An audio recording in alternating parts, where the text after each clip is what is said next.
Okay. Good evening. Welcome to the Planning and Zoning Commission public hearing for Tuesday, January 25th, 2022. If everyone could please rise, salute the flag.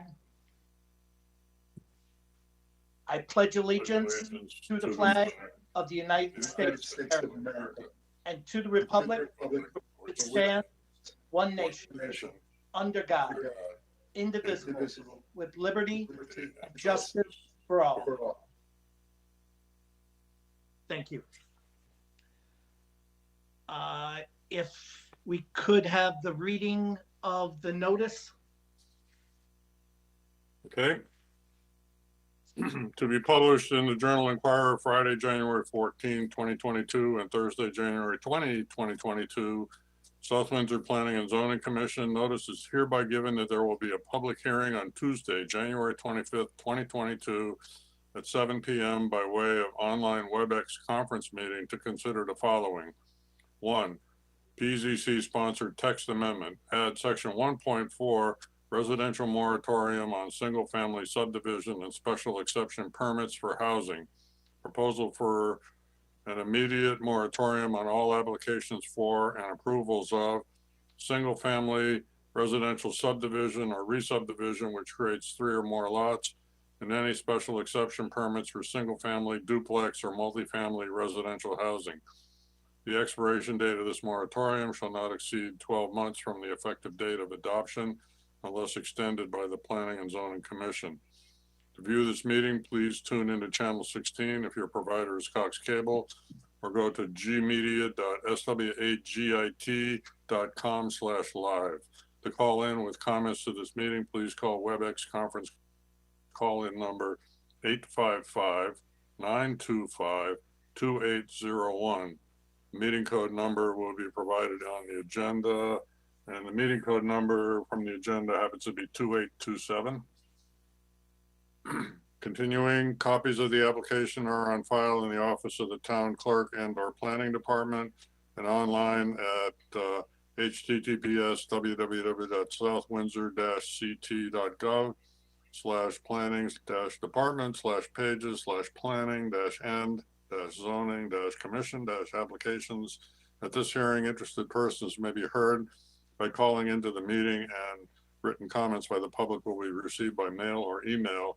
The planning and zoning comments at southwindsorct.gov. Persons who may require an accommodation can contact the staff Monday to Friday, 8 a.m. to 4:30 p.m. at 860-644-2511, extension 2329. Bart Pesiconis, Chairman, Planning and Zoning Commission. Okay, thank you very much, Steve. Just for the record, I believe all our commissioners are on the WebEx meeting, and I have some opening comments to read. This meeting is being live streamed through a WebEx conference call on the town website as well as local channels, and will be operating under the following procedures. This session is being audio recorded and video recorded. To ensure sound quality, the default rule for this meeting is that everyone will remain on mute. Commissioners and staff will generally remain on mute except when speaking or voting, and will generally be keeping video of themselves on throughout the meeting. Applicants should feel free to leave their video on or off. However, they will be asked to turn video on when speaking. The public can provide public comments by email and/or phone. The email address and phone number with the meeting code can be found on the front of the agenda. During public meetings, all the normal rules, including stating and now spelling your name, still apply. If you are speaking at this meeting and have an exhibit to submit to the commission, which has not been distributed in advance of the meeting with the rest of the materials, please indicate that you wish to submit an exhibit. You will need to hold it up to the camera so that the commission and all members of the public may review it. In addition, you will be required to email the exhibit or take a photograph of it and email it to planningzoningcomments@southwindsor.org, and it will be included in the permanent records of the commission. Members of the public may only speak during public participation for an item that is not on the agenda and during the public hearing comment period. Lastly, a reminder to the public on the phone to press *3 to indicate that you want to speak, and the pound sign will get you back to the main menu.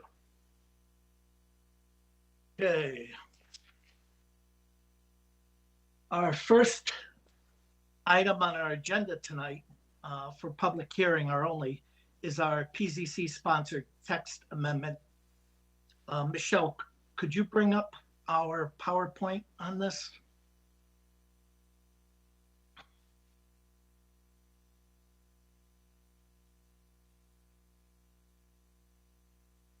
Okay, hold on a minute.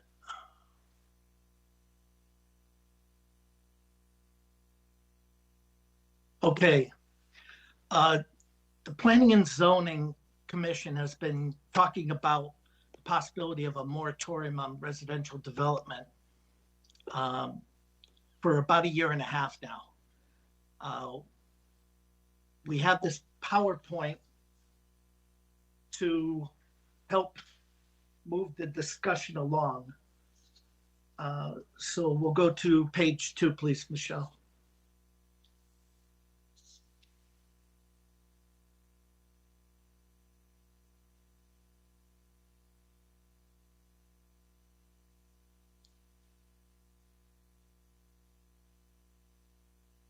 Okay.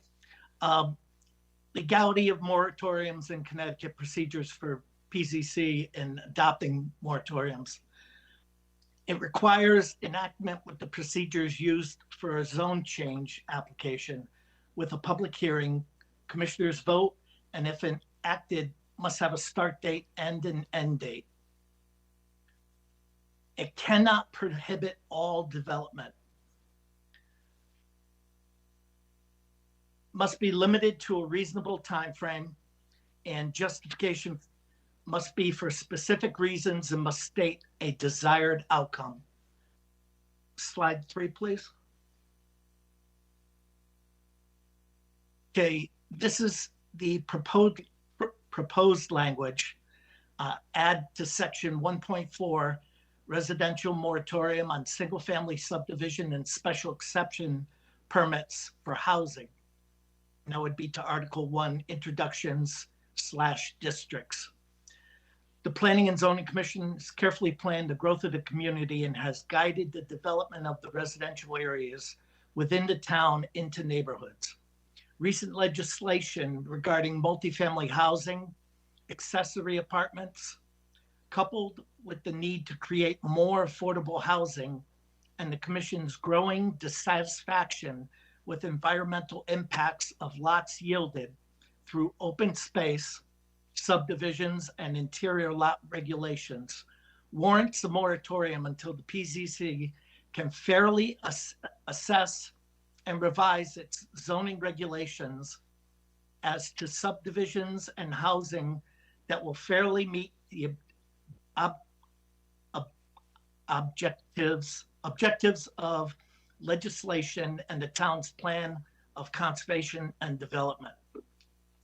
The Planning and Zoning Commission hereby declares an immediate moratorium on all applications and approvals of single-family residential, subdivision, or re-subdivision, which creates 3 or more lots, and any special exception permits for any single-family, duplex, multifamily residential housing.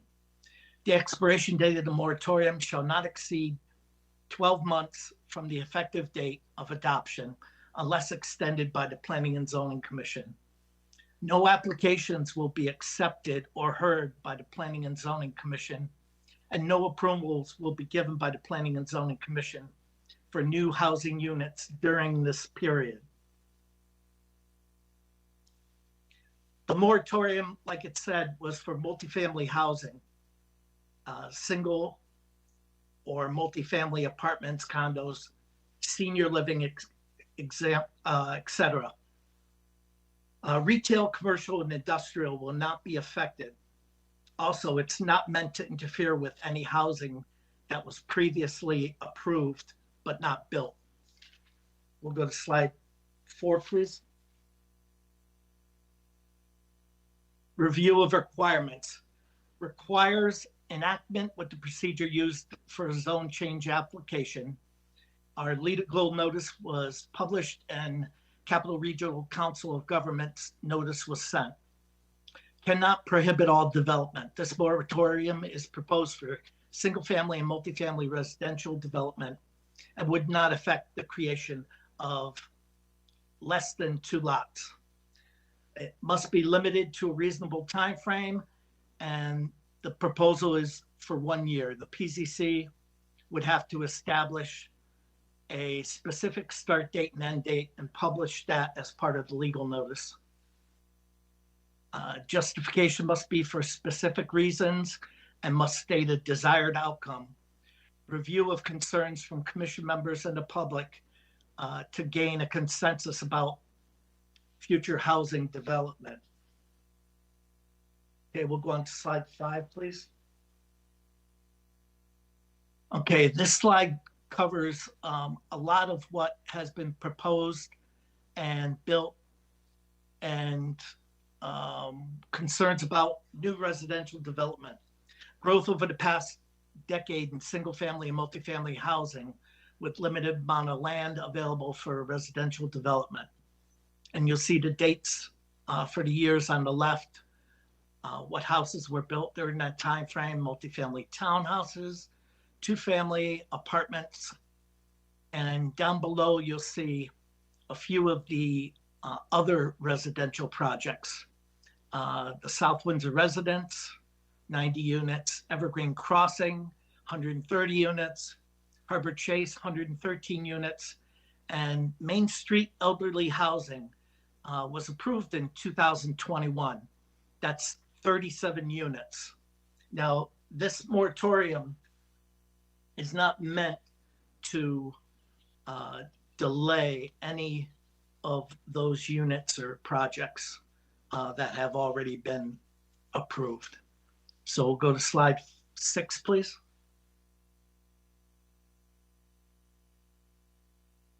Okay, we have other concerns about new residential developments approved in the past 10 years. Again, single-family houses, 54. Single families. The first one, 54, is DRZ, Design Resident Zone. So then we have single family houses, 94, of which we still have 46 that have been approved that could be built. 2-family houses, we've had 6 approved. Townhouses, 138. There's 20 that are left available to be built. Apartments, we've had 305 approved. Still available, we have 125 on one project that still needs final approval, but their general plan has been approved. Accessory units in law, we have 3 and 20 in law. 3 is accessory, 20 in law. Elderly apartments, 37. That's the 37 that is on Main Street and has not been built yet, but has been approved. So that totals 599 approved and 64 available. And if we could move to the next slide. Okay, more concerns about new residential development.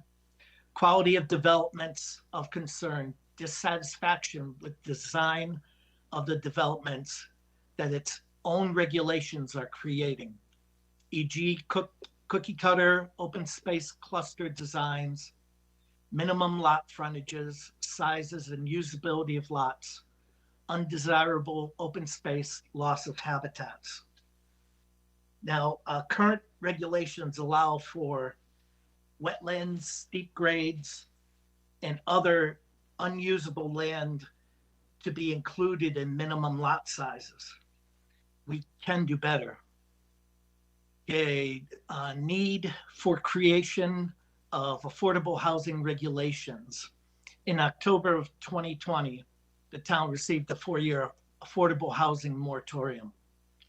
The commission is currently preparing to adopt a 5-year affordable housing plan as required in Connecticut General Statute 8-30J. This must be adopted by June 1st, 2022. Okay, that is a mandate from the state of Connecticut, and we have to follow it. So it's something we got to work on. Now, concerns about new residential development. Okay, slide 8, please. It's been a difficult time to plan during COVID.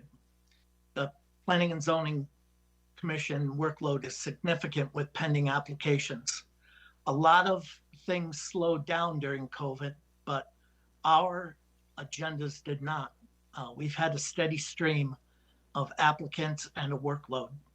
Meetings and public hearings take longer. Commission is unable to spend time on reviewing and making the necessary changes to the zoning and subdivision regulations. Current plan of conservation and development was adopted in 2014, and update to the housing section is needed by 2024.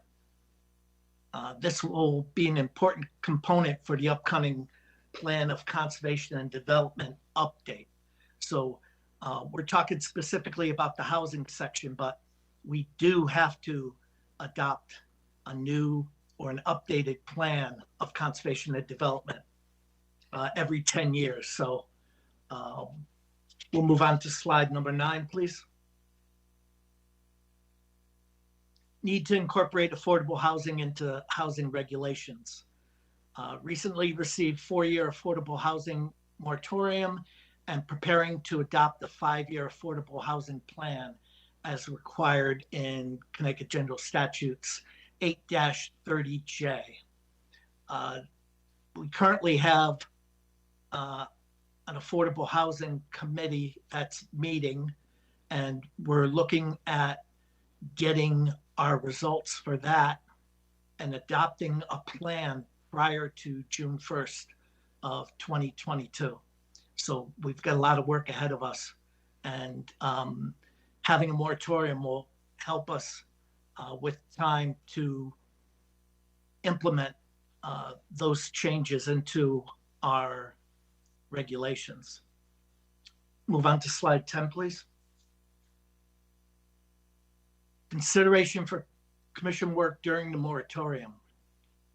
We can update the subdivision regulations, reviewing road standards, including drainage, sidewalks, and street lighting requirements, investigate cul-de-sac lengths and review subdivision requirements, strengthen cluster regulations to force better designs and determine appropriate locations, zones, update the housing section of the Plan of Conservation and Development, and determine affordable housing should be incorporated into housing regulations by incorporating the Affordable Housing Plan. Affordable Housing Plan, again, must be adopted by June 1st, 2022. And review existing plans in infrastructure. So a lot of these things have come up during applications, and we haven't been able to address them because of our workload. So again, moratorium would give us some time to work on changing regulations to comply. Go on to slide 11, please.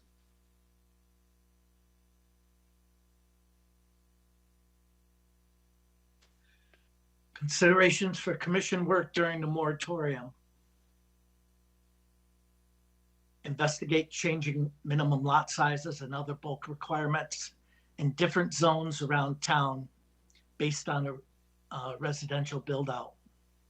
Consider creating net lot area requirement to exclude steep slopes, wetlands, easements from being considered for minimum lot sizes. Review open space subdivision requirements. Review interior lot requirements and whether the requirement in place are creating the lots intended. We'll go on to slide 12, please. And moratorium outcomes. Review existing regulations and subdivision regulations to update for today's concerns. Incorporate suggestions from the affordable housing plan into the regulations. Also, adopting the housing plan. So that's it in a nutshell. At this time, that completes my presentation. I'll turn it over to Michelle and see if she has any additional comments or. Thank you. Go ahead. Can you hear me okay? Yes. Okay. So I do want to just read into the record, we do have the CROG referral that was sent. We did receive notice October 22nd, 2021. The comment was the staff of Regional Planning Commission of the Capital Region Council of Governments has reviewed the zoning referral and finds no apparent conflicts with regional plans and policy or the concerns of neighboring towns. That's the only thing I have. The one correction I did want to just note, looking through the PowerPoint, I think we changed our slides so much at the end. The PowerPoint that shows available housing, your total number does not add up correctly at the bottom, but the housing that is available is correct. So just a note, that would be on page 5 of the PowerPoint. Okay. Other than that, I have nothing else at this point. Thank you. Thank you. Any comments from the town engineer or? No, he's not with us this evening. Thank you. Okay, thank you. So at this time, I would like to just make one other possible change. And Michelle, if we could go back to slide 3.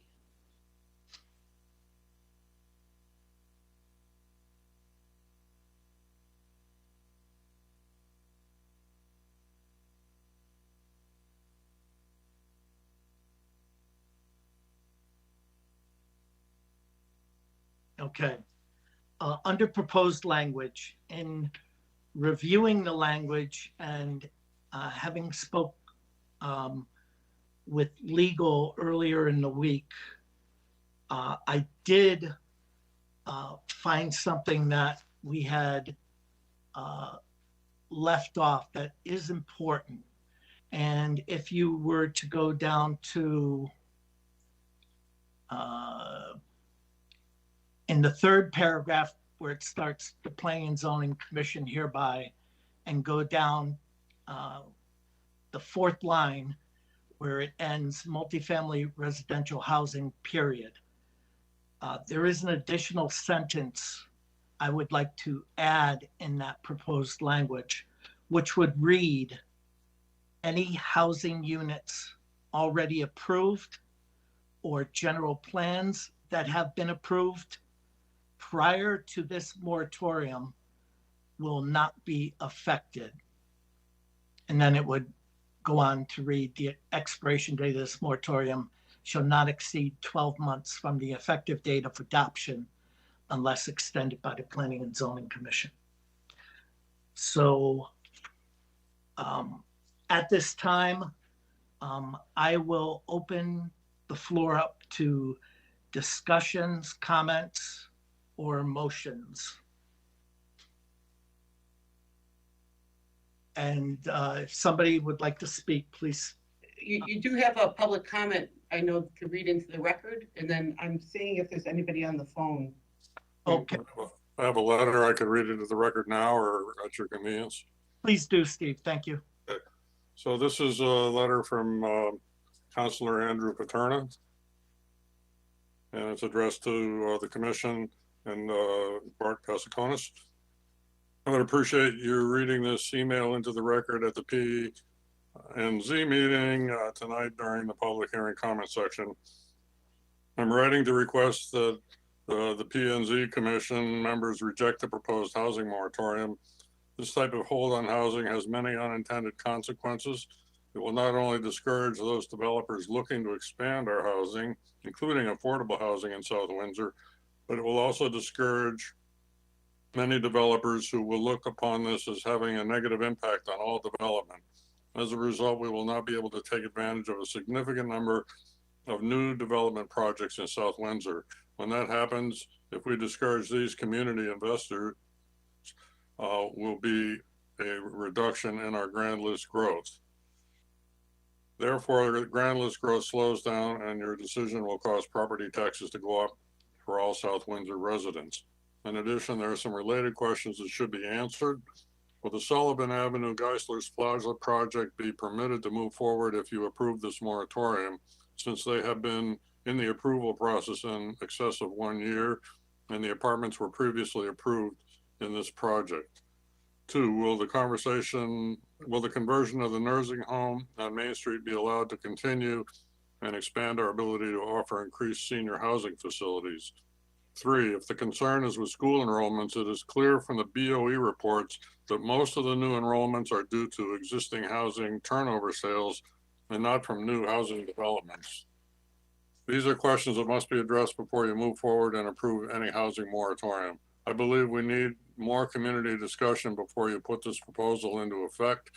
This should be planned as a community-wide forum on future housing in South Windsor. Thank you sincerely, Andrew Paterna, Town Council Member, Town of South Windsor.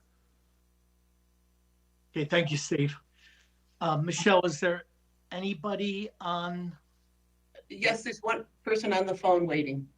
Okay, if we could let him in, please, or them in. Okay. Good evening.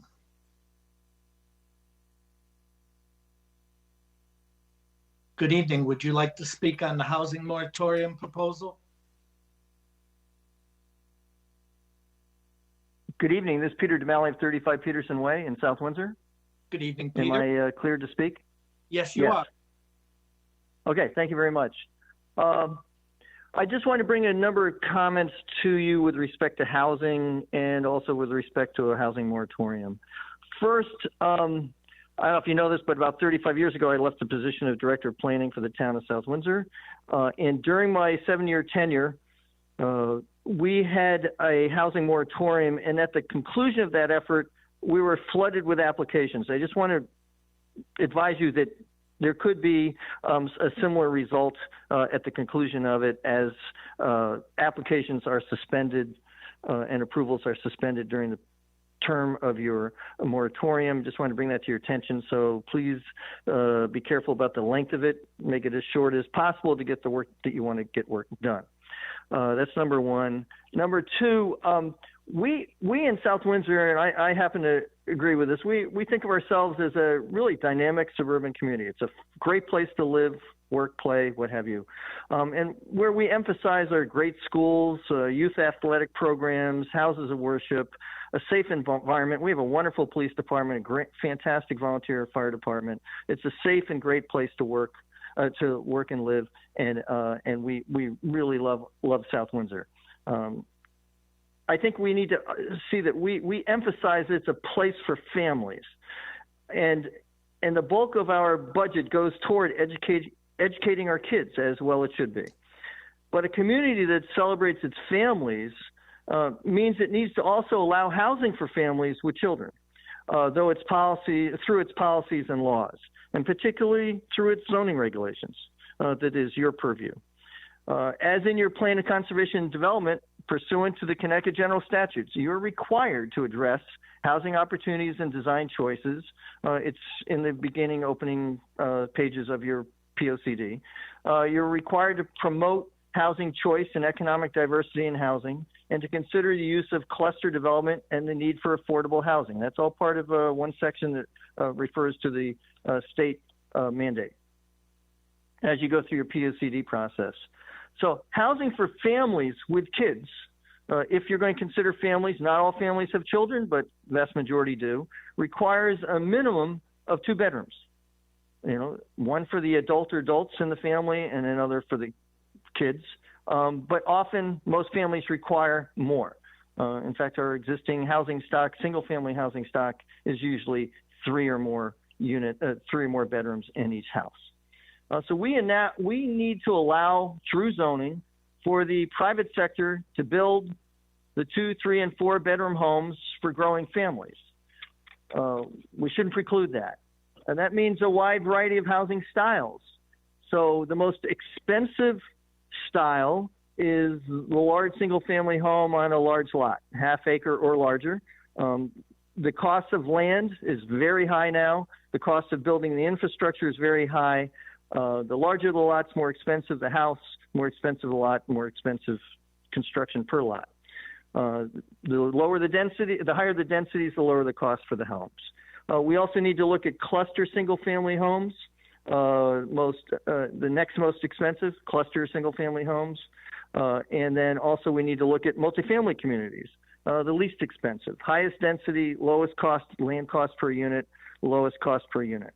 So we need to look at all those types to meet the needs of our young professionals, the kids graduating from high schools and colleges, the people we want to attract for our businesses in this area and surrounding towns. We need to have the variety of housing. As a region, we're aging. As a town, we're aging. We need to think about young people and young families and where they're going to live.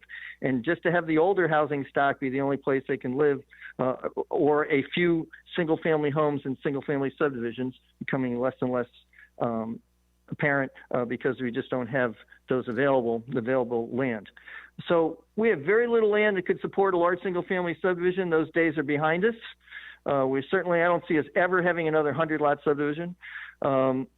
We repealed our cluster zoning regulations, the regulations that allow for cluster homes. And I'm not talking about open space subdivisions. I'm talking about the design residence zone, which is a planned unit development, planned residential development, non-age restricted design residence zone. A couple of years ago, the commission repealed that, and also repealed the senior residence design development projects called SRDs, and those are age restricted, and they don't even generate any children, which is one concern I've heard expressed multiple times by commissioners why they might want to restrict certain housing types.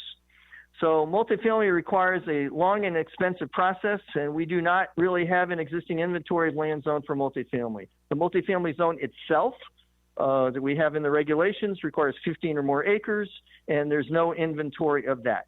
Yes, we have, commissioners have acknowledged that we have one development that's been approved for multifamily, in part approved. Hopefully that'll be resolved tonight as to whether or not it can proceed, but we have one. So if you choose to suspend all housing applications and approvals during this period, up to a year, you even state that it could go longer than a year, please take a look at your regulations and make them more inclusive for families. And while you're at it, certainly bring back your senior residence development regulations, that's for 55 and older, which don't generate any school children or add to the school budget whatsoever. It only helps it. So certainly, we did, when we first adopted those regulations, it was really on a trial basis. They started out just 20 units in a development, and then we expanded it to 25 only. I think we should consider allowing more than 25 units. And one last comment is that if you're choosing to do this referendum or this moratorium, I think what you need to think about is also, and I know a letter that you read, someone had alluded to that, I think it was from Councilman Paterna, but South Windsor is destined for some tax increases. We've been gone a couple of years without significant tax increases or zero, but we're going to have some tax increases in the very near term. And we'll be issuing new bonds. I believe it's $75 to $100 million in new bonds in the very short term. And the only way to avoid tax increases to pay for the debt service for those bonds and for also growth in our expenditures, invariably the growth in salaries for our educators, for our police, municipal employees. The only way to avoid that is through growth in your grand list. And that includes large projects, medium-sized projects, and small projects. And you have to do it every year, or you will have to consider a reduction in services and an increase in taxes. So I think you should consider that this will have an effect. I don't know how much an effect, but doing a housing moratorium during that period will curtail new developments coming online, building permit fees, and the growth in the grand list, only with respect to housing, but there are other efforts by other parties to try to curtail industrial as well. So I think we need to look at that because we are going to have increases in taxation. I think it's inevitable this year or the next. And with the new $75 to $100 million in new bond issues in the very near term, pay for schools and other approved projects, we certainly need to think about it, how to grow our grand list and not to curtail growth in the grand list. So I wish you the best in this endeavor. It certainly sounds like you're going to go ahead with it. If you do, please take into consideration my comments. And I like to see that you will take into consideration what the statutes say and make it for that the growth in housing doesn't just have to be large homes on large lots. It can be a wide variety, including cluster housing, and it can be also multifamily housing for families and without significant restriction on the number of bedrooms. If we're going to have families with children, we have to have homes that accommodate children. And I thank you very much, Mr. Chairman. Thank you very much. Is there anyone else from the public waiting to speak? Okay.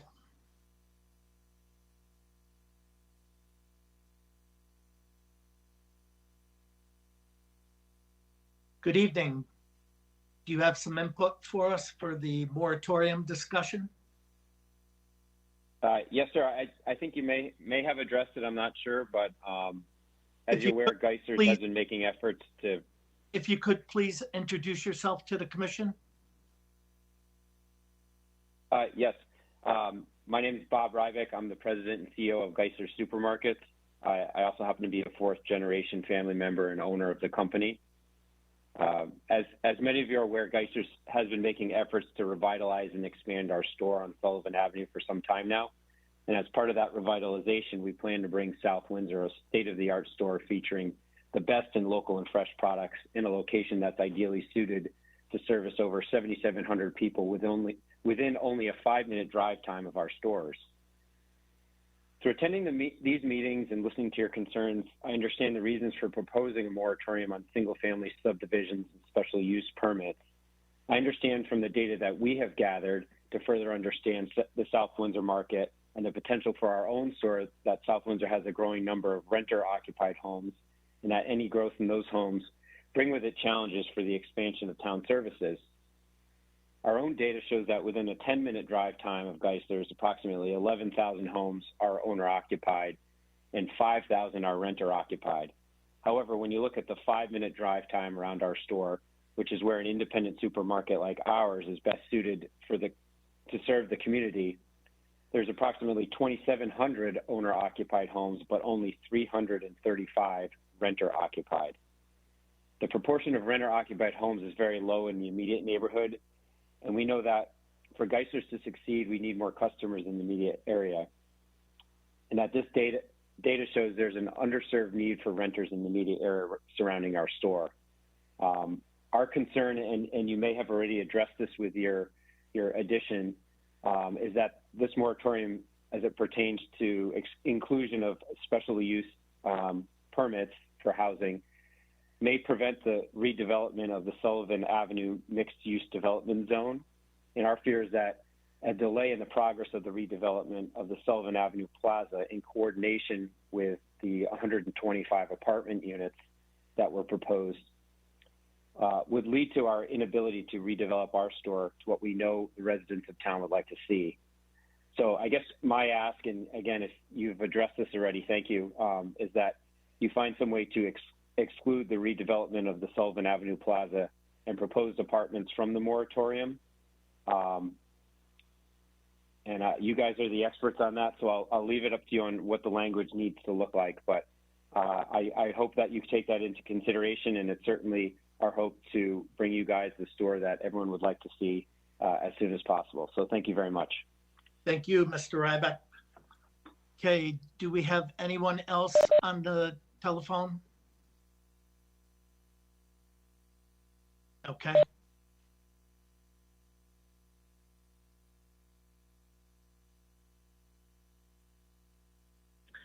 Hi, my name is Eric Nilsson, 18 Fox Hill Road. I am also a fourth generation grocer. I'm one of the owners of Geisler Supermarket. Bob that just spoke was my cousin.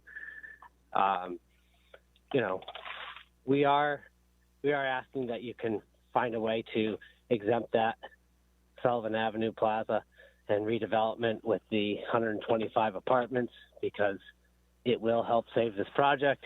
I mean, we are asking this, and I am asking this as a resident, that you help, you know, bring more people into this community that I love and I want to share with others. So Bob put it much better than I did, but I want to just reiterate it. So thank you. Okay, thank you very much. Is there anyone else who would like to speak from the public? We could let them in.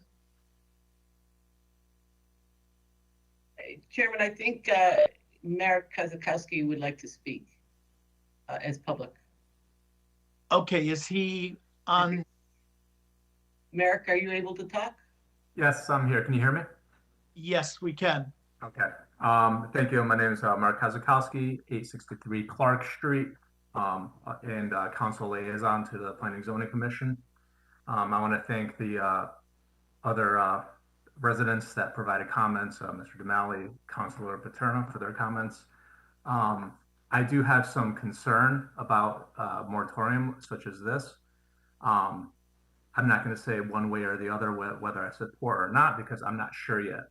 What I would like to have is some more information to be brought forward for consideration. I'd like to reach out and solicit more comments from the business and real estate community to gain some more insight on what the economic impacts of such a proposal could have in town.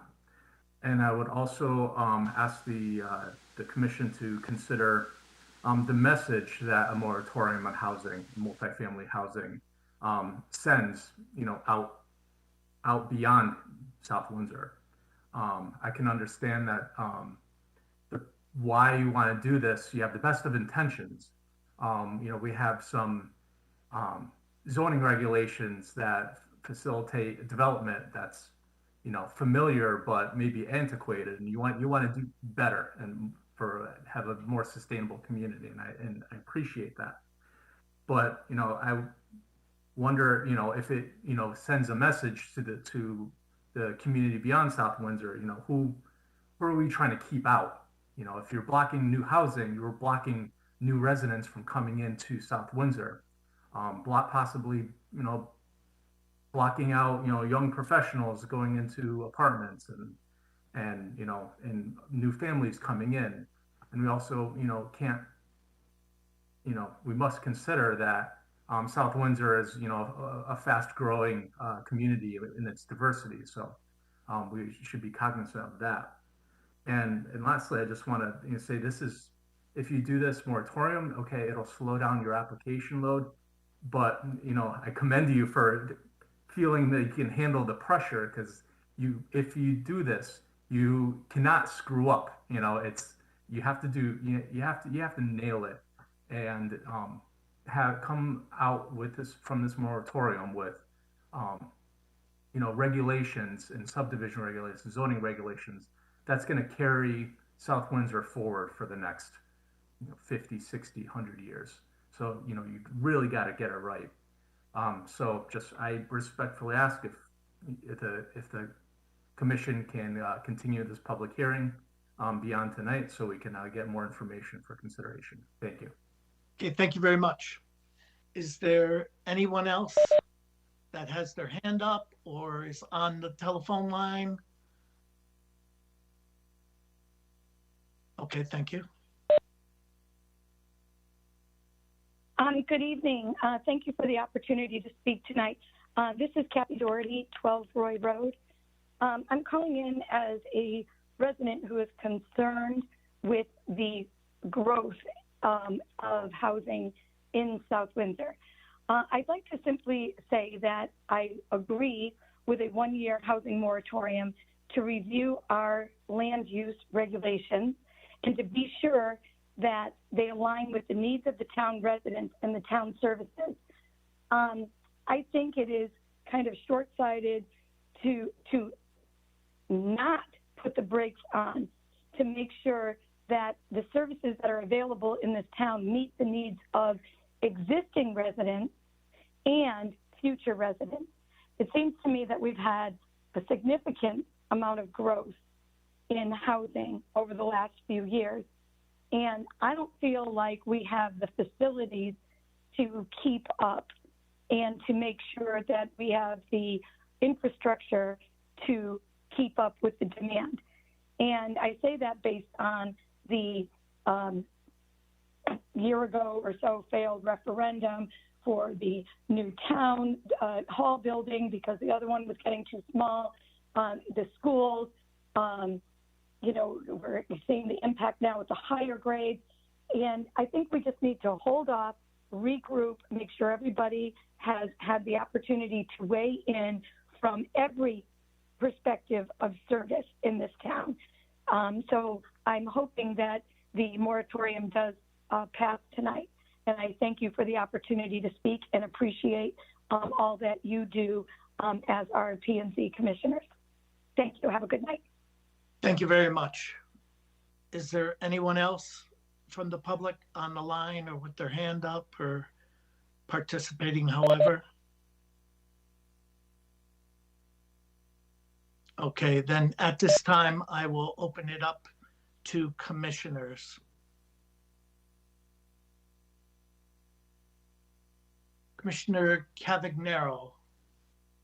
Thank you. This is my first online meeting. I wasn't sure if I had to raise my hand. So I have a list of concerns and comments that I would like to make. So first, public input addressed it well. This is one of my concerns entering the meeting, and I'm happy a couple citizens touched upon it.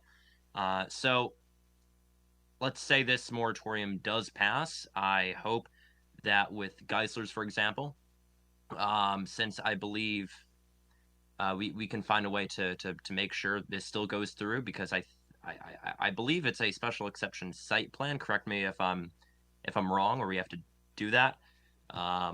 I just know that if this does pass, that application is in jeopardy, and that was passed before my time on planning and zoning. So I just hope that we can keep the precedent of that.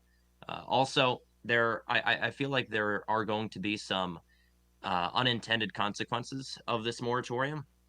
From what I've seen from the presentation, there hasn't been much information on the potential consequences of the moratorium, whether it be businesses impacted, whether it be the economic side of things, or even the unintended consequences that this moratorium could discriminate those wanting to move to South Windsor. As we speak, South Windsor is becoming a more diverse community.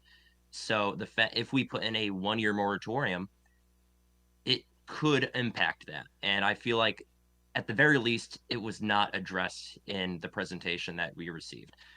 From doing some research, the last time I'm aware there was a proposed moratorium on the agenda, it was roughly almost 50 years ago. Michelle, you can correct me if I'm wrong. I know we talked about this. I think it was like in the late 70s, early 80s, when there was a residential moratorium last proposed on the agenda. Besides that, we can still update the regulations without a moratorium. I completely agree that there's still a lot more to be done in South Windsor for affordable housing and multifamily housing and duplexes, for example. We can still update the regulations without a moratorium. And overall, looking at it, I still don't see the benefit of this moratorium. And I do want to remind commissioners, this is one of my last points as well. We have had discussions on the moratorium in the past, and I know some have addressed concerns with class sizes. Even though that, I do share those similar concerns, this is the Planning and Zoning Commission, not Board of Ed. I do share those concerns as well, but we can't let that impact our decisions. So overall, That's really what I have to say. Oh, and one more thing. So I also did learn that it is a whole residential moratorium, because if we just make it multifamily or just single family, it would be discriminatory. So I just want to put that on the record as well. So overall, those are my comments and concerns with this moratorium. As the way it is right now, I will not be supporting it. Okay, thank you. Any other commissioners want to speak? And Yes, I'd like to. Yeah, okay, thank you, Kevin. I am in favor of this moratorium, and going to speak on the comments from Merrick Kozakowski. It's not our job to grow the grand list. We don't want to get into, the tax. We don't want to get into what goes on with the big commercial buildings, how we give these tax incentives. But when he talked about creating a better community, that's what we're trying to do. It's not about how many houses we get built in town that taxed our resources. Everything should be about quality, not quantity. All we're trying to do is take a step back, get together, let's talk about what's in front of us and make some smart decisions moving the town forward. And like you said, let's not screw it up. That's why we need to take a breath, pull back, have this moratorium go in place, and let's work on our regulations. And yes, I am in favor of this. Thank you. Okay, thank you, Kevin. Commissioner Dexter? I think the only thing I can add that hasn't been said before is I take a little exception with the innuendo that this is not addressing diversity. I don't think it has anything to do with that. What we're saying is, like Foley said, we're going to take a step back. Maybe it won't take a year. If everybody can meet every day of the week for the next 6 months, we'll get it done. It's all going to depend on how everybody's schedules work out, how much time we contribute.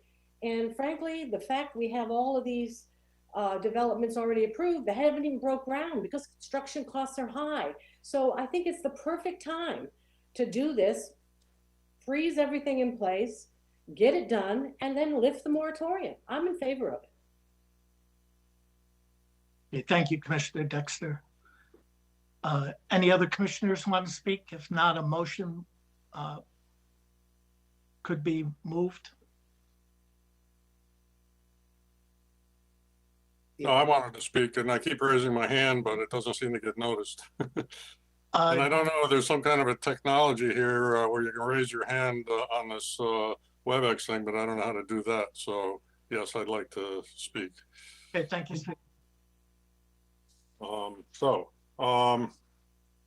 We've been talking about, as you pointed out, we've been talking about this for a year and a half, but we haven't actually done anything.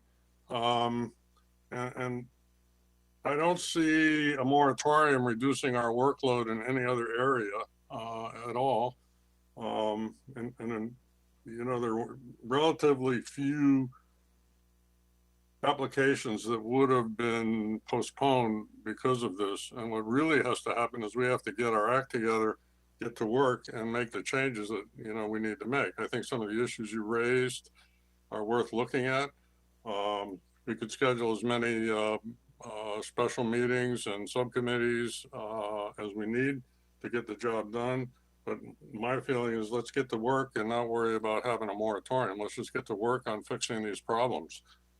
I noticed that we keep approving single family houses on very large lots. I think that's the wrong direction to be going. Big houses bring big families. And if we're worried about schools, we just declined a very attractive apartment development because of some historical concerns about, what we had in mind what the previous commission had in mind for housing. But,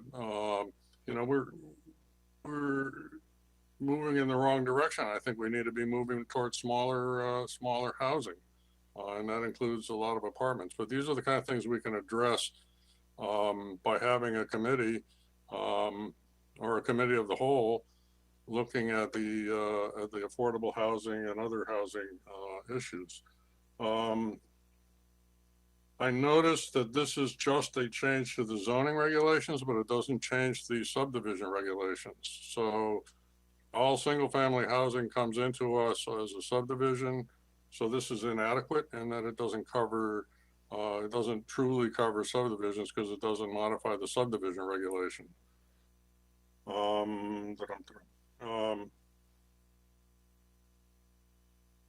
I think Vice Chair Foley on September 25 made a comment that I think reflects maybe there is an attitude issue here. He said his concern is the school system and quality of education. Single-family housing is not a concern, which I disagree with. Multifamily units track housing neighborhoods and condos that have to slow down. Now, to me, that's, you know, an indication that we really don't want these small, younger families moving into town. So I'm not happy with that comment. Geisler's, I don't see how the language you added actually protects Geisler's. All we've approved is a zone change, and even that is subject to a lawsuit. I think we run the risk of writing a regulation here that will shut down the Geisler's project just because of the difficulty of excluding them from, giving them special consideration when we're not giving other applicants the same consideration. Let's see. Let me just look at my notes here.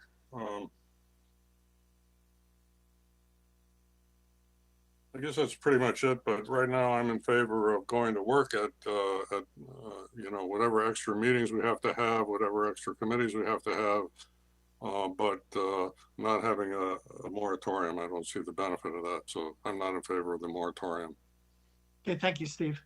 Is there any other commissioners that want to speak? Mr. Chairman. Commissioner Bernstein.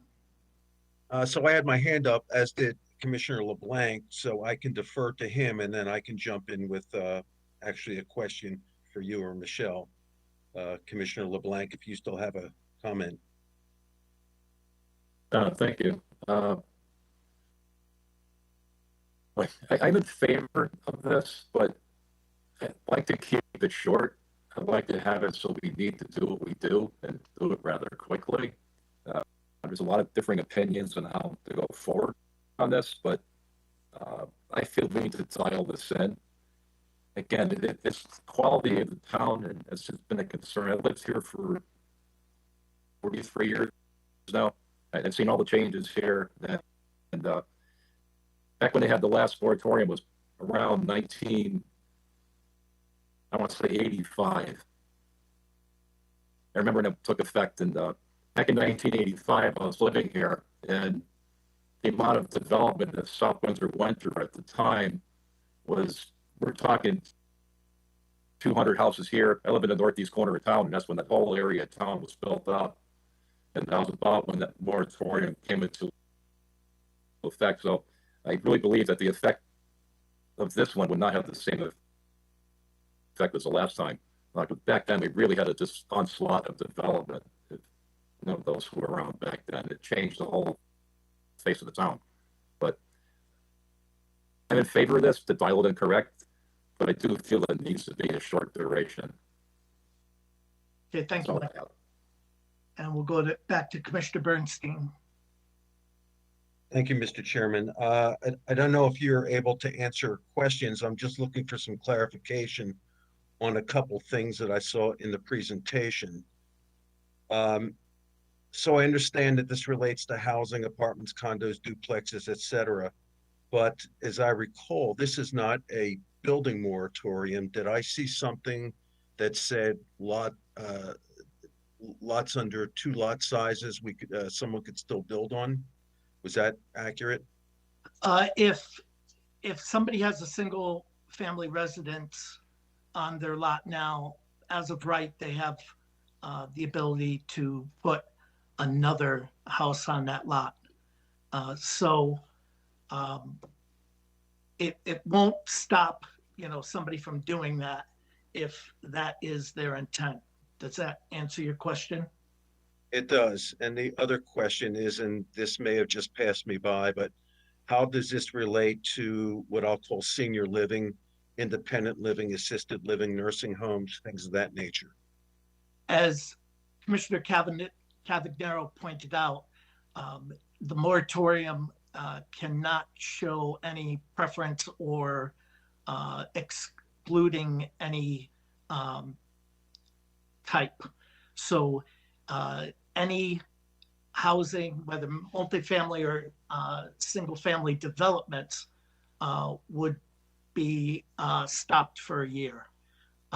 Again, that doesn't include anything that's already been approved, and the language that is proposed and has been updated does allow for projects that have their general plan already approved, which Geisler's does, to be excluded from the moratorium. So you anticipated my last question, which was how would this affect Geisler's? And what I'm understanding is in terms of the application, it wouldn't. Correct. If they have their general plan approved, which they do, it would, that have been approved prior to this moratorium, will not be affected. Good. Thank you. That's all I have. Could you, I mean, a little further clarification on that? I thought we approved a zone change, an overlay zone change, not a general plan. The only thing they have left to get approved, and Michelle can correct me if I'm wrong, is what Alan had said, a special exception site plan. That is correct. They have a zone change and general plan currently approved. Okay. Okay. I'd like to make a few more comments here. I know Mr. Damali from the public had talked about large houses, lots of bedrooms, but one faction of the community that has been underserved for many years is the one-bedroom units. And that's one reason that I've been pushing them for a while now. When you're looking at houses, you're not looking to build a one-bedroom house.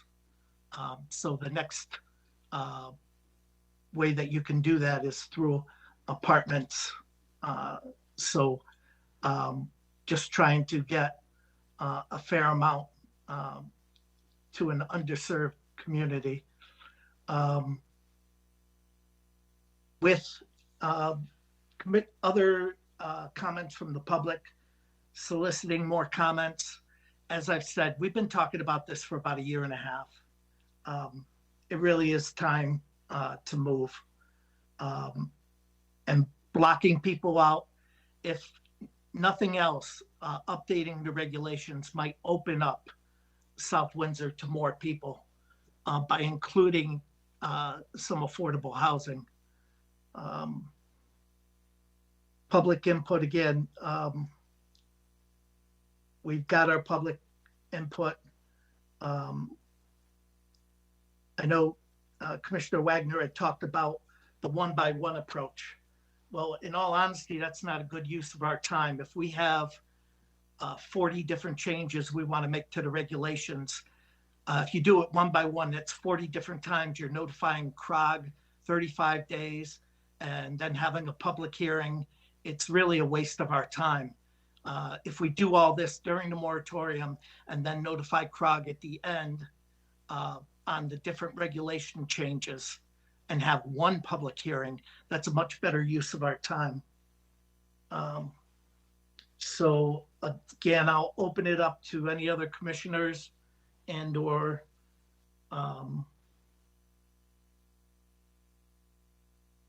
Mr. Chair? Yes. Well, I did not suggest a one-by-one approach. I suggested that we go off and look at these regulations while we continue our regular business. Second of all, I would like to give the folks at Evergreen Walk a chance to come back with a different proposal that maybe deals with some of the objections that we had, those who voted against it. in their zoning application.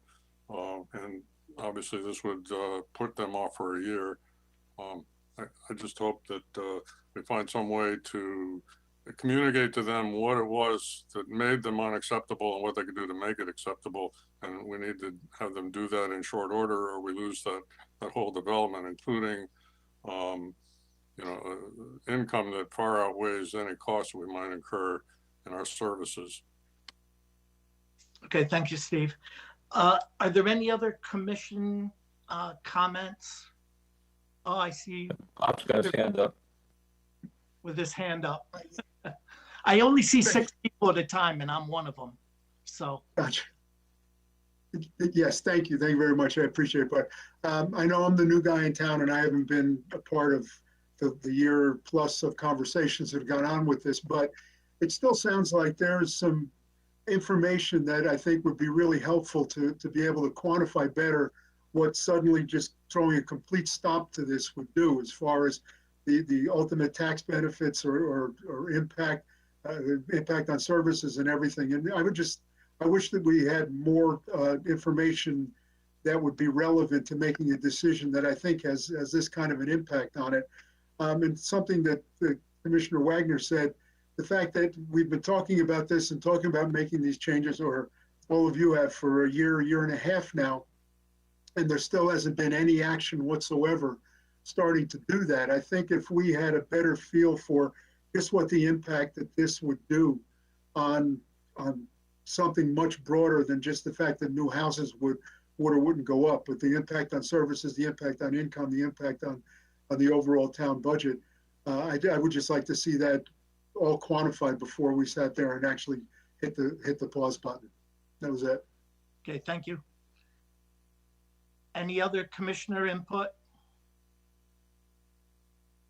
I just wanted to, this is Atif, if I could make a comment. I just wanted to make a comment around the period for the moratorium for a year. Is there wording to consider if putting in the moratorium so that we can get out of the 1 year period and shorten it? Like, does it make sense to put that wording in or not? But I just wanted to make sure if there's a way to reduce the time. Yeah, Michelle, do you have any input regarding that?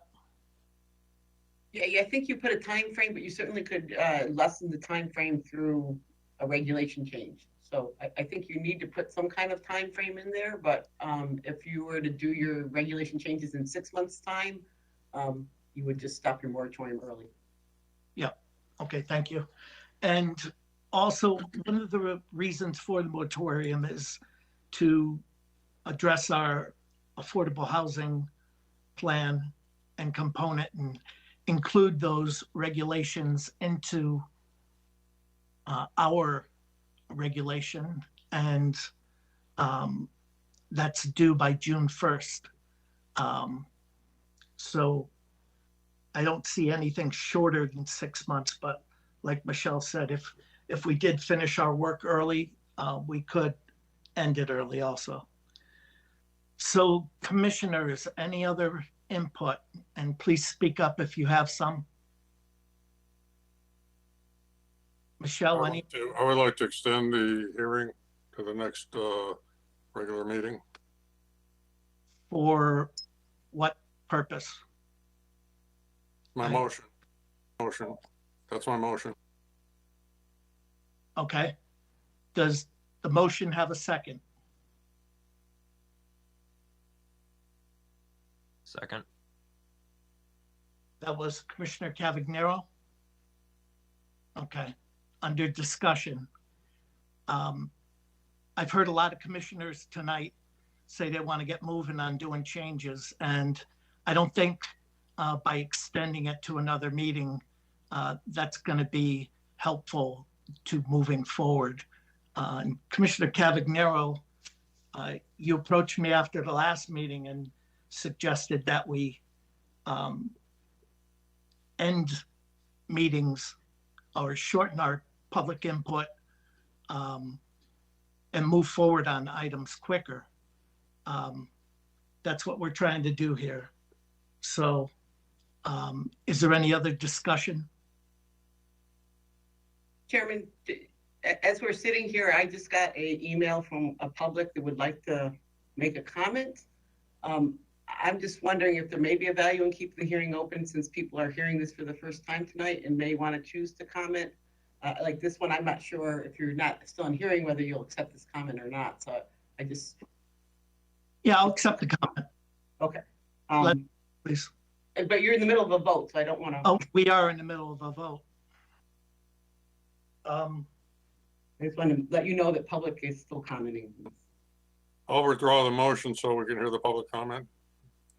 Okay, and will you withdraw your second at this time, Alan?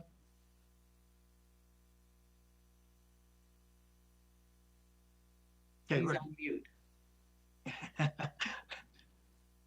Alan, you were muted, but. Oh, I unmuted for that. Oh, I withdraw my second. My mistake. Thank you. Then we'll hear from the member of the public who's would Okay. like. So this is an email from Brian Faraci of South Windsor. Hi, I'd like to state my opposition to a moratorium in South Windsor. I don't believe that South Windsor needs a moratorium and any issues with zoning can be worked through via the regular process. I believe that a moratorium would do more harm than good and should not be adopted. Okay, thank you. Okay, commissioners, any other input? I move that we continue the meeting to the next, continue the public hearing to the next regular meeting. Okay. We have a motion. Do we have a second? I'll second it. Okay, we have a motion and a second. Discussion.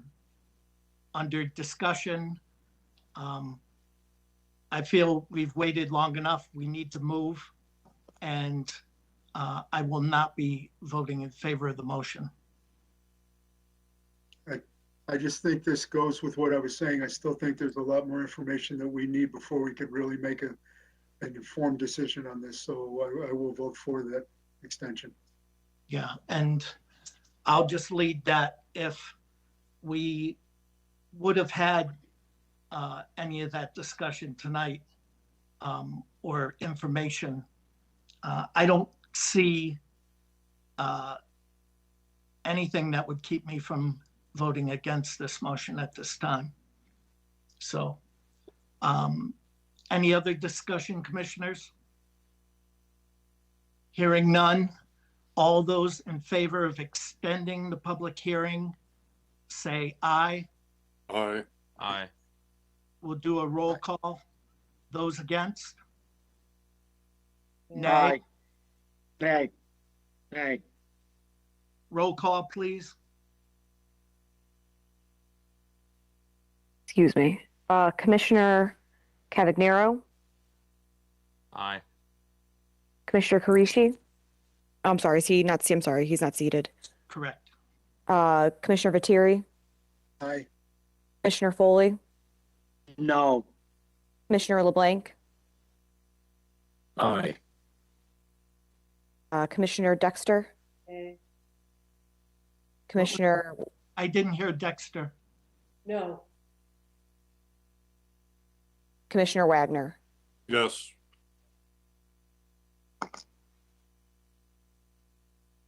Chairman Pasiconis, excuse me. Nay. So is that 4 in favor of extending? I have Commissioner Cavagnaro, Commissioner Viteri, Commissioner Wagner, and Commissioner LeBlanc in favor.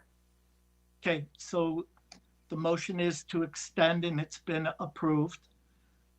So we'll put that on our agenda for Michelle.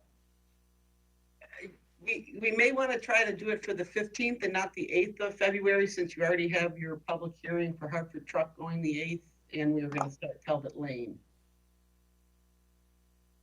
Okay, so we'll put it on for the 15th.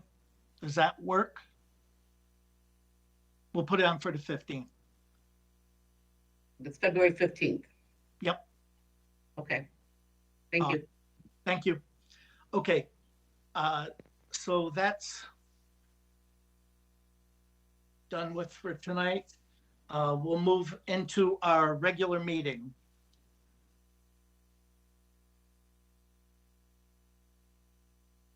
I'll open the regular meeting of the Planning and Zoning Commission for Tuesday, January 25th, 2022. Our first item on our agenda is public participation. Is there anyone from the public who would like to speak on something that is not on our agenda? Please speak up. And do we have anybody on the phone or with their hand up by WebEx?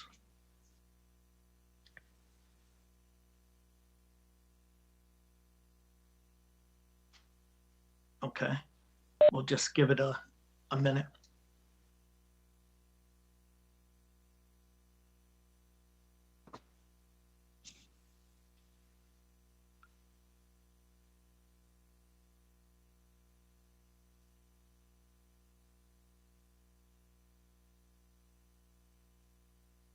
Anyone there, Scott? Or is it Scott or Mike? Okay.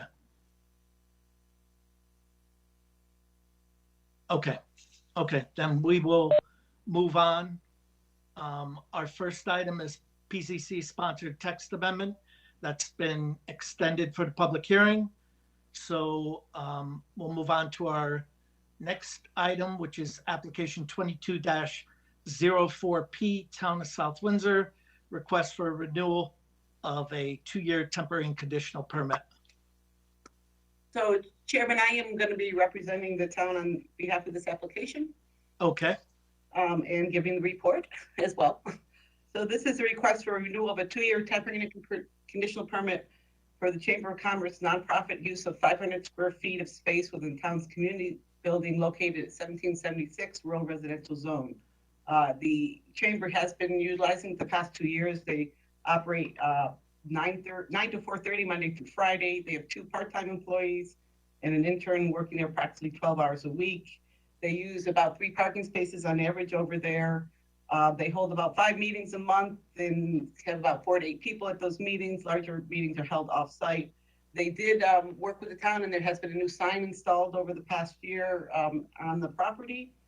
I did speak with town staff that run the operations there, and they say they're a great tenant and they have no concerns at all. So the wording of our Cnc permit is that permits may be granted by the commission for a period not to exceed 2 years. Such approval may be given after a public hearing if in the judgment of the commission, the public convenience and welfare will be substantially served and the appropriate use of neighboring property will not be substantially or permanently injured and traffic and other hazards will not result from such use. As this application is approved, there are no requested modifications. Okay. We'll turn to commissioners. Anyone? I'd like to make a motion. Okay. I move we approve application 22-04P, temporary and conditional approval for the Chamber of Commerce office. With these conditions, the temporary and conditional permit will expire on January 25, 2024. All freestanding signs and or building signs require the issuance of a sign permit before they are erected. Okay, we have a motion. Do we have a second? Second. Okay, Commissioner LeBlanc second that. Any discussion, questions, or comments? Hearing none, we'll call the question. All those in favor of the motion say aye. Aye. Those opposed? Since we have a WebEx meeting, we have to do a roll call on any motion. So Caitlin, if you would, please. Commissioner Cavagnaro, Aye. Commissioner Patiri, Aye. Commissioner Foley, Aye. Commissioner LeBlanc, Aye. Commissioner Dexter, Aye. Commissioner Wagner, Aye. Chairman Passaconis. Aye. So the motion passes unanimously. Okay, our next item is application 22-05P, Pete's RV Center. Chairman, I was going to cover this one as well. We weren't sure whether we were going to get to it tonight, being that a minor application. So this is a request for a renewal of a 2-year temporary conditional permit for storage up to 50 new campers, which is excessive stock for Pete's RV. which is located on the corner of Route 5 and Chapel Road. So they're located on approximately 2 acres located to the rear of 317 Chapel Road, which is in our I-290 corridor development zone. The commission originally approved this back in 2018. It was renewed in 2020, and they're again asking for renewal. We did check the aerial just to see what kind of usage there has been over the past 2 or 4 years, and they average anywhere between about 15 and 30 campers out there. So, and they're kept in the location as shown on the plan submitted. So it's located in the rear of the existing parking area. This was an area that had been cleared many years ago for storage of wood products that the commission had allowed back in 2004. So at that time, they put some screening of some pines that are effective for screening the storage. This is the same wording for the temporary conditional permit that the commission may grant it after public hearing. If in the judgment of the commission, the public convenience and welfare will be substantially served and the appropriate use of neighboring property will not be substantially or permanently injured. Traffic and other hazards will not result from such use. We have not had any concerns expressed about this use at this location, so staff would recommend a renewal of this application. Thank you. Okay, thank you very much. We'll turn it to commissioners. Art? Can you hear me? Yes, Commissioner Foley. Yeah, I mean, I'm in favor of extending this. The only thing I asked Michelle is that we do talk to Pete's about when they, right now, everything looks nice and neat and clean. And they do keep it clean, but sometimes the campers get too close to Route 5, so the line of sight when you're coming up from Main Street up Chapel Road and you're trying to look to your left, sometimes the line of sight gets dangerous. If they could just keep those campers closer, to the Main Street side, just for safety purposes for the line of sight. That's all. Thank you. Okay, yeah, there are setbacks there that they're supposed to go by. You're actually at a different location. That location was approved a couple months ago. This is actually down the street behind Eastern Roofing area. This is the open area, but next to Admiral Moving and Storage. My bad. Correct. Yep. That's okay. The other this affects none of us. Okay, my bad. Still Pete's RV. Okay. Okay, commissioners, any other questions, comments, concerns? If not, a motion would be in order.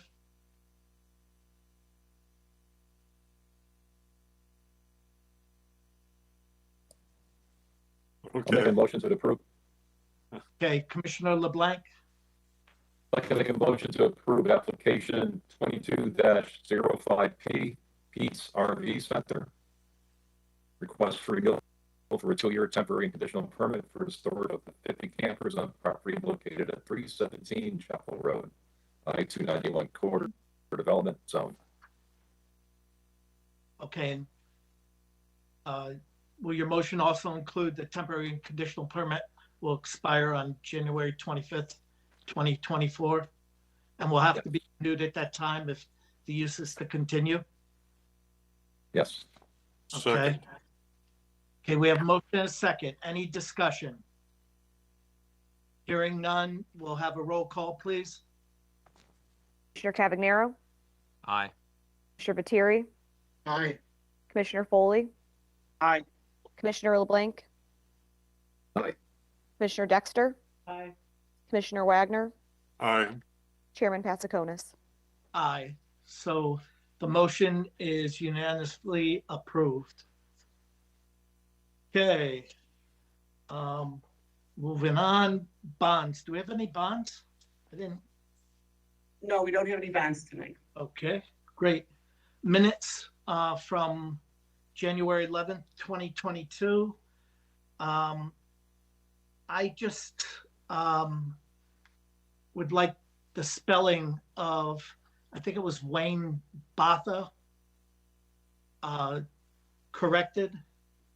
I'm trying to find my minutes, but I had a note that his name was spelled incorrectly. Okay. And I can give you the correct spelling in an email. Does anyone have anything else any other corrections, concerns? If not, we can accept these by consensus. Agreed? Agreed. Agreed. Agreed. All right. Old business.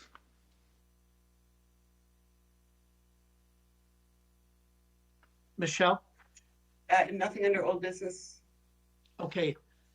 Steve, do we have correspondence to be read? None that I'm aware of. We have one letter from an attorney for the Evergreen Walk application, but I think that was disposed of offline. There's no need to read that. Okay, thank you. Okay, so Commissioner. I do, excuse me, Chair, I do have one other correspondence, and it's a request for a fee waiver.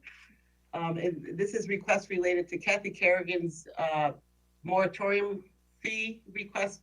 There's a $360 fee. So if you don't mind, I'll read it and you could make a decision on this. Sure. Okay, it says attached application in form of text amendment request for consideration by planning and zoning. This request is for moratorium on new warehouse and distribution centers in South Windsor. I'm submitting this request as a concerned citizen, respectfully ask that the commission waive the $360 fee associated with the submission. We look forward to working with the commission on this important pause in processing zoning applications for new warehouse and distribution centers. We all need time to assess the impact of these projects have had on the town, address residents' concerns relative to these projects, and consider how zoning regulations may require changes to better reflect the needs of the community. Thank you, Kathy Kerrigan. Okay. Commissioners, what's your pleasure? Personally, normally I think the fee is appropriate. Someone's coming in with a zoning change that's going to benefit a project, but I hate to see a resident being saddled with such a big fee when they're just trying to help us move along. And so I don't think this resident benefits particularly from this zoning change, and I'd hate to see her have to pay the fee. Mr. Chairman. Commissioner Burns. Steve. I agree with Commissioner Wagner, but the question I would pose to everyone is, what's the precedent we're setting? That should probably be considered. Okay, thank you, Paul. Michelle, can you give us any history on fee waivers? The time that I can recall that you've done it is typically when you've had an application come in and it was withdrawn for whatever reason and then resubmitted. You would waive fees occasionally for that circumstance. I can't recall this kind of a request, but also I can't recall this kind of request coming in from a concerned citizen group. So we don't really have a precedent. Okay. I agree Perhaps. with Commissioner Wagner. Commissioner Foley? I said I agree with Commissioner Wagner. Okay. So do I. Okay, Commissioner Dexter. Okay, would anybody like to make a motion or? I make a motion that we waive the fee for the moratorium to on this application. Okay, we have a motion. Do we have a second? Second. Okay, we have a motion and a second. We will do a roll call vote. If you vote yes or yay, it's in favor. Nay or no is against. Please call the roll call. Commissioner Cavagnaro, Yay. Commissioner Viteri, Yay. Commissioner Foley, Yes. Commissioner LeBlanc, Yes. Commissioner Dexter, Yay. Commissioner Wagner, Yes. Chairman Pasiconis. Yes. Okay, so it's unanimous that the fee will be waived. Okay. Is there any other business to come before the commission? Commissioner Dexter has her hand up. All right. If I can just ask a couple questions, kind of a follow-up to the public hearing vote to extend. So as not to waste all of our time, moving along in a snail's pace on this thing. I heard from some commissioners that we're looking for additional info. I think it's appropriate that we find out what information people are looking for, who's going to gather it, and who's going to present it. Number two, I'd like for the next meeting, February 8th, for there to be a very serious discussion about scheduling meetings to discuss this. Because whether we have a moratorium or whether we just do it ad hoc, we've got to schedule meetings. And I think we should get our first one on the books. That's my 2 cents. Okay. That's a good suggestion. Chairman Pesikonis? Yep, Commissioner Wagner? Yeah, I agree wholeheartedly. So I was not one of the ones who wanted more information, but I wanted to give them an opportunity. So let's do that. And let's start scheduling some meetings. You know, right now we have the affordable housing plan. That's like the most urgent item, but let's start scheduling those meetings. Yep. Well, we have to get through our agenda items first. We have multiple applications out there right now. And those really have to take precedence. The public hearings are date sensitive. Michelle, do you have any input? Yeah, I know Chairman Pescones and I were looking at the calendar today, and our February is a little bit tricky because we were meeting on the 8th and the 15th due to some scheduling constraints here. I am certainly more than willing to sit down with any kind of subcommittee or group of folks that want to start. That might be an approach, is to maybe have some subcommittees target on certain areas. You know, we could approach this different ways.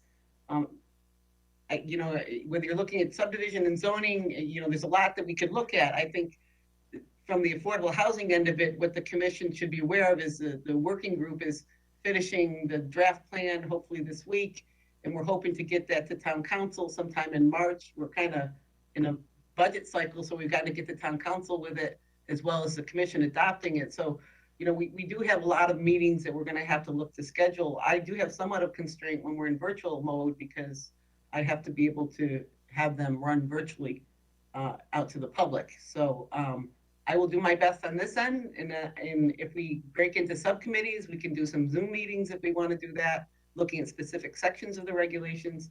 The past history, as you know, Chairman and other commissioners, is subcommittees have always been pretty good to target in on what we want to hone in on. You know, we can do the legwork during the week and get you some information to react to. So Jeff Bolger and I are ready to help you in any way we can sort through the regulations. Okay, thank you. Okay, so right now our next meeting is when, Michelle? February 8th. February 8th, you have your continuation of the Hartford truck public hearing, and we are going to be starting the 25 Talbot Lane public hearing. That was all we were slating for that night, to try to get as much as we could done that night. And then the 15th, we were looking to start our regular meeting at 7, take care of some actions before we continued the public hearing on the 15th. So we could try to get rid of Hartford truck and the buffer planting plan so that really you just got the few applications left. Okay. All right. Revise the tentative schedule and send it out for everyone to take a look at. Okay. Thank you. Excuse me, Mr. Chair. I guess this Affordable Housing Commission or whatever group it is, can you tell us a little bit about what it is, who's on it, and you know, what's their charter, where'd their charter come from, and so on? I'll let Michelle do that. So this affordable housing group has a couple members from town council, planning and zoning. We have Bart and Stephanie sitting on it, and there's a couple members from the public. We had put out an RFP, request for proposal, and hired Planometrics to help us with this plan. Of course, this is the plan we're required to do under the Section 830J. And we're required to have it in place by June 1st of 2022. So this group has been meeting throughout the fall. There was a survey that was done that over 900 people participated in online. We are now reviewing a draft plan, was sent to the group to review on Thursday. We have a meeting and we hope to have a final draft that will get out to the public to start looking at. And then it goes through an approval process. Town council needs to weigh in on it. I think the group has decided it was most appropriately adopted by planning and zoning since it will most likely get incorporated into your POCD. But it is something that every town's required to do and to have and to update every 5 years. It's the statute somewhat broad on who has to be the owner of it, but I think our group feels that the planning and zoning probably has the most regulations that may come out of it, but there's certainly a role for town council and other groups in this plan. So they have to come up with a plan that doesn't include us passing the recommended zoning regulation or text changes that might come out of that plan. It's just a plan. Is that correct? That's correct. It's a plan that sets out hopefully some changes that you'll make. Okay. Thank you. Okay, hearing no other business, a motion to adjourn would be in order. Make a motion, we adjourn. We have a motion. Do we have a second? I second. We have a motion and a second. All those in favor of the motion say aye. Aye. Aye. Those opposed? We'll still do a roll call, please. Commissioner Cavagnaro, Yes. Commissioner Viteri, Yes. Commissioner Foley, Yes. Commissioner LeBlanc, Yes. Commissioner Dexter, Yes. Commissioner Wagner, Yes. Chairman Pasakonis. Yes. Okay, it's unanimous. We are adjourned. Thank you, commissioners. Thank you.